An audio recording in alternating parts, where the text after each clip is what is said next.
Тақырыбы ақпаратты шифрлау. 5-ші сынып.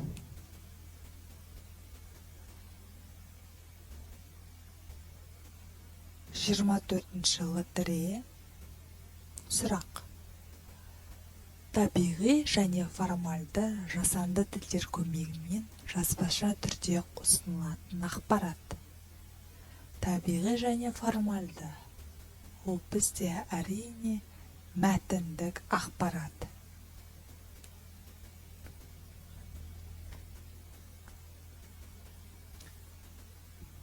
Келесі лотерея таңдаймыз. 8-ші лотерея. Ақпаратты белгілі бір алфавит арқылы ұсыну не деп атайды?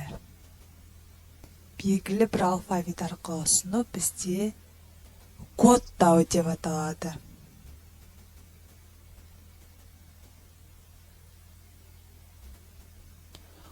18-ші лотерея. Сұрақ. Кодталған ақпарат мазмұнын қалпына келтіру. Жауабы декодтау. Келесі лотерея. 6-шы.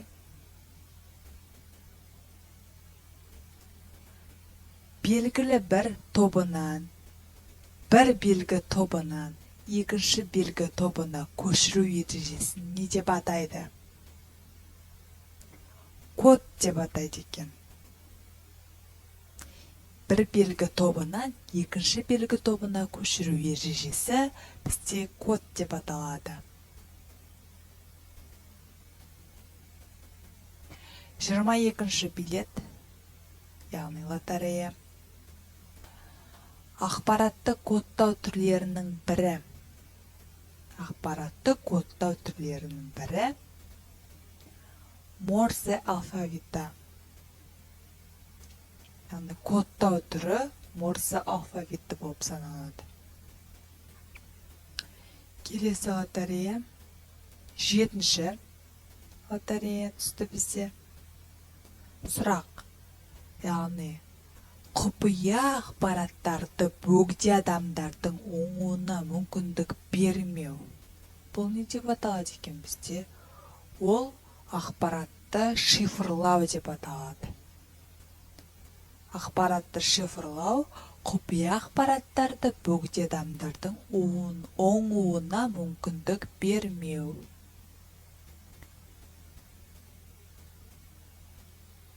Бірінші лотерея түсті бізде. Сұрақ. Ақпаратты құпиялау рұқсат етілген тұлғаларға қолжетімді және рұқсат етілмеген адамдардан құпия сақталатын ақпаратты түрлендірудің қайтымды түрі шифрлау деп аталады. Ақпаратты құпиялау бізде шифрлау деп аталады. 15-ші лотерея. Шифрланған ақпараттарды, яғни бастапқы қалпына келтіру, яғни бастапқы мәтінді алу процесі шифрдан шығару, дешифрлау деп аталады екен.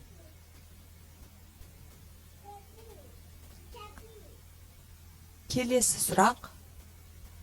9-шы сұрақ. Мәтіндегі әр таңба одан алфавитте белгілі бір позицияда орналасқан басқа әріппен алмастырылатын шифр, яғни басқа бір әріппен алмастыратын шифр бізде Цезарь шифры деп аталады. Келесі сұрақ. Бізде 4-ші лотерея. Қазіргі уақытта белгілі бір мәліметтердің құпиялығын қамтамасыз етудің көптеген тәсілдерін зерттейтін ғылым криптография деп аталады екен. Яғни белгілі бір мәліметтердің құпиялығын, яғни тәсілдерін зерттейтін ғылымды криптография деп атайды екен. Келесі бізде лотерея. Екінші лотерея түсті. Хабарламаларды шифрдан шығару кезінде криптографиялық алгоритмде қолданылатын құпия ақпарат, яғни алгоритмде қолданылатын құпия ақпарат бізде кілт деп аталады екен. Кілт.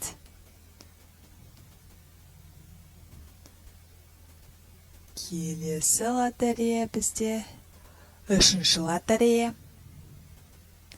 Хабарламаларды шифрдан шығару кезінде криптографиялық алгоритмде қолданылатын құпия ақпарат, жаңағы бізде тағы да кілт екен. Келесі бесінші сұрақ, яғни бесінші лотерея түсті. Криптографияда неше кілт қолданылады? 2 кілт қолданылады. 2 кілт қолданылады екен. 10-шы сұрақ бізде шифрланған мәтінді шифрдан шығару үшін пайдаланылады. Жабық кілт пайдаланады. Келесі лотерея 21. Шифрланған, яғни жаңа жерде жауабым шығып кетті, мен 2 рет басып жібердім. Келесі сұрақ бізде 9-шы. Мәтіндегі әр таңба одан алфавитте белгілі бір позицияда орналасқан басқа әріппен алмастырылатын шифр, Цезарь шифры, бізде қайталанып жатыр бұл жерде. 4-ші лотерея. Қазіргі уақытта белгілі бір мәліметтердің құпиялығын қамтамасыз етудің көптеген тәсілдерін зерттейтін ғылым, яғни жәнегі криптография. Біз қайталап жатырмыз бұл жерде сұрақтарды. Яғни осылай лотереяны таңдай береді екенбіз.